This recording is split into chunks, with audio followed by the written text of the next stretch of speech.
"You're the reason this family's broken," my dad snapped. My sister added, "Things were better before you came back." I didn't argue, just proceeded out. That morning, I severed ties with them all. By noon, 21 missed calls and one voicemail changed everything. I, 32M, stood in my childhood living room for what I knew would be the last time, listening to my father tell me I was the reason this family had fallen apart. My younger sister, standing beside him with her arms crossed, added that things were so much better before I came back. I didn't argue. I didn't defend myself. I just picked up my jacket, walked out the door, and drove away. That was 8 in the morning on a Tuesday. By noon, my phone showed 21 missed calls and one voicemail that would change everything. But I'm getting ahead of myself. 3 months earlier, I'd returned home after 6 years of working overseas in Singapore. I'd left right after college, taken a job in tech consulting, and built a life far away from the small Michigan town where I grew up. My mother had been sick then, battling breast cancer, and my father had made it clear he didn't need my help. My sister, fresh out of high school, had stepped up to care for mom while dad worked. I sent money every month, called weekly, and visited twice a year. It wasn't enough, apparently. It would never be enough. Mom died 4 years into my time away. I flew back for the funeral, stayed a week, and left again. My father barely spoke to me during that time. My sister told me she understood, that I had my own life, but her eyes said something different. Then my company opened a Detroit office and offered me a director position. I thought coming home might heal old wounds. I thought maybe we could be a family again. I was wrong. From the moment I arrived, the atmosphere in my father's house felt hostile. My sister had moved back in after her divorce last year, bringing her 5-year-old daughter with her. She'd taken over my old room, which was fine. What wasn't fine was the way she looked at me like I was an intruder. The way my father would fall silent whenever I entered a room. The way family dinners, which I'd hoped would bring us together, became exercises in awkward silence punctuated by passive-aggressive comments. I tried. God knows I tried. I showed up every Sunday for dinner. I brought gifts for my niece. I offered to help with repairs around the house. I invited them to see my new condo. Every attempt was met with cold politeness at best, outright hostility at worst. The breaking point came over something stupidly small, which is how these things always go. My father's birthday was approaching, and I suggested we have a party. Just family, maybe a few of his old friends. My sister immediately shut it down, saying Dad didn't want to fuss. I backed off. Then, a week later, I saw posts on social media showing an elaborate birthday celebration at my father's house. My sister had organized the whole thing.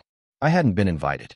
When I called to ask about it, my sister told me it was just a small thing, last minute, didn't want to bother me. But the photos showed at least 30 people, decorations, catered food. My father's face in those pictures showed more joy than I'd seen from him in years. I decided to confront them, which led to that morning in the living room. I'd driven over early, before my sister would leave for work, before my father would disappear into his garage workshop. I asked them directly why I'd been excluded. My sister's face flushed red, and she started listing every perceived slight from the past 6 years. How I'd abandoned them when Mom got sick. How I'd chosen money and career over family.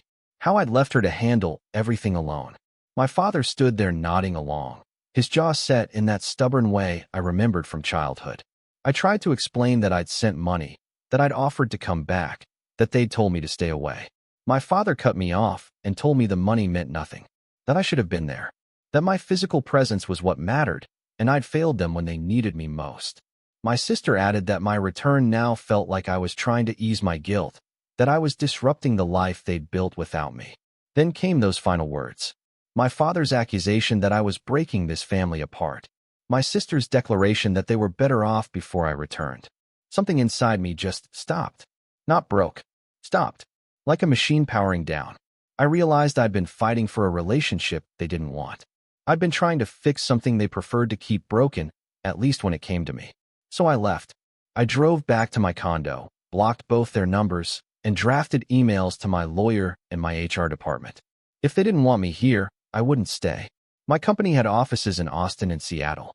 I'd request a transfer. I'd sell the condo. I'd leave. And this time, I wouldn't send money or make calls or visit for funerals. I'd give them exactly what they seemed to want, my complete absence from their lives. I spent the morning organizing my exit strategy. Updated my resume. Researched housing markets. Calculated the financial hit I'd take selling the condo so soon after buying it. I worked with the focused intensity of someone who'd made a decision and wouldn't be swayed. My phone started ringing around 9:30. I'd set it to silent after blocking my father and sister, but I hadn't blocked my aunt, my father's older sister. She called 3 times in a row. Then my cousin called. Then my uncle. Numbers I barely recognized started appearing on my screen. By noon, I had 21 missed calls from various family members. Then came the voicemail. It was from my aunt, and her voice was shaking. She told me I needed to call her back immediately. That something had happened. That my sister was at the hospital, and my father was in shock, and I needed to know the truth before things went any further. I almost deleted it without calling back. Almost. But something in her voice stopped me. Not concern for me, but something else. Urgency. Fear, maybe. I called her back. What she told me over the next 30 minutes dismantled everything I thought I knew about the past 6 years. When Mom got sick, she'd made my father promise something. She'd made him swear that he wouldn't let me throw away my career to come home and take care of her. She'd seen too many young people sacrifice their futures for dying parents, and she refused to let me be one of them. She'd made him promise to push me away if I tried to come back, to tell me they had it handled, to lie if necessary. My father had kept that promise. Every time I'd called saying I wanted to come home, he'd told me to stay in Singapore. When I'd offered to take a leave of absence, he'd said it wasn't necessary. When I'd sent money, he'd accepted it because refusing would have raised questions, but what they'd really needed was me, and Mom had forbidden him from admitting it. After Mom died, my father had collapsed under the weight of grief and guilt. He'd pushed me away because looking at me reminded him of the promise he'd kept and the toll it had taken on everyone. My sister had resented me because she didn't know about Mom's demand. She'd watched me live my life overseas while she'd sacrificed her marriage and her own career to be the caretaker. My father had never told her the truth because he didn't want to tarnish her memory of Mom. 6 years of buried resentment had festered into the toxic dynamic I'd walked into 3 months ago. The birthday party exclusion? My sister had planned it specifically to hurt me, to make me feel the isolation she'd felt while I was away. My father had let it happen because some part of him still blamed me for not fighting harder against his rejections, for not seeing through the lies to the need underneath. My aunt had only learned all this that morning. After I'd left, my sister had broken down. She'd told my father she'd gone too far, that she knew it wasn't really my fault, but she couldn't help hating me anyway. My father had finally cracked and told her everything about Mom's deathbed promise. My sister had called my aunt in hysterics. My aunt, who'd suspected something was wrong for years but hadn't known what, decided I deserved to know the truth. But there was more. The reason my sister's marriage had fallen apart? Her ex-husband had accused her of being too devoted to her father and too absorbed in family drama. He'd wanted to move to another state for a job opportunity, and she'd refused to leave Dad alone. The divorce had been bitter, and she'd lost custody of her daughter for 6 months while things were sorted out legally. She blamed herself. She blamed Dad for needing her, and she blamed me for not being there to share the burden. My father had developed a drinking problem after Mom died. Not severe enough to be obvious, but enough that my sister had to monitor him. He'd never dealt with his grief properly, had never sought therapy or support groups. He'd just swallowed it down and let it poison everything. And my niece, the 5-year-old who barely knew me, she'd asked my sister why I never came to visit before, and my sister had told her I was too busy with important work. The child had internalized the message that some things mattered more than family. My sister was terrified she was raising her daughter with the same toxic patterns. I sat in my condo after that phone call, staring at the walls I'd carefully painted, at the furniture I'd thoughtfully selected, at the life I'd tried to build here. And I felt nothing. Not anger, not relief, not even sadness. Just emptiness. The truth didn't fix anything. It explained things, sure, but it didn't undo 6 years of pain. It didn't erase the looks on their faces that morning. It didn't change the fact that they'd chosen to hurt me rather than heal together. My aunt asked if I'd come to the hospital. My sister wanted to apologize in person. My father was apparently sitting in the waiting room, refusing to leave until he'd spoken to me. They'd both realized, too late, what they'd done. I told my aunt I'd think about it, and hung up. I didn't go to the hospital that day, or the next day. I let them sit with their guilt the same way I'd sat with their rejection for 3 months. Instead, I went forward with my plans. I contacted my lawyer, and had him draft a formal letter to my father and sister. It wasn't cruel, but it was clear. I explained that I understood the circumstances now, but understanding didn't equal forgiveness. That they'd made choices every single day to push me away, to exclude me, to hurt me, and those choices were theirs to own. That mom's promise might have started it, but they'd fed the dysfunction for years. I told them I was transferring to the Seattle office, that I'd be selling my condo, that I needed space to decide whether I wanted them in my life at all, that their guilt and their sudden desire to make amends didn't obligate me to accept anything.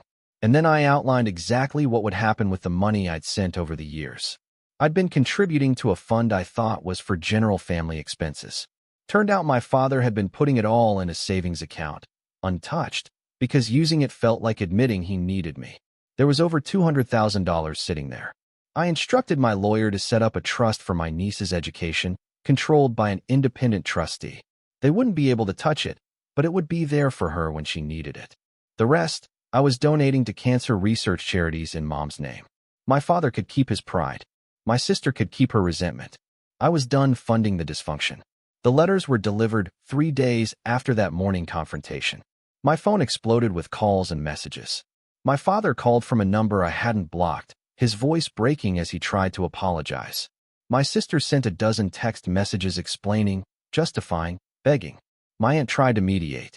Cousins and uncles and family friends all reached out, some supporting my decision, others calling me heartless. I responded to none of them. 2 weeks later, I was on a plane to Seattle for the transfer interview. My condo had a buyer lined up. My life in Michigan was being systematically dismantled, piece by piece. The night before I left, my sister showed up at my door with my niece. I hadn't changed the locks yet, but she didn't try to use her old emergency key. She knocked and waited. I opened the door, but didn't invite them in. My sister looked like she'd aged 10 years. She asked if she could just talk for 5 minutes, if I'd just listen. I told her she could talk, but I wasn't promising anything beyond that. She didn't make excuses this time.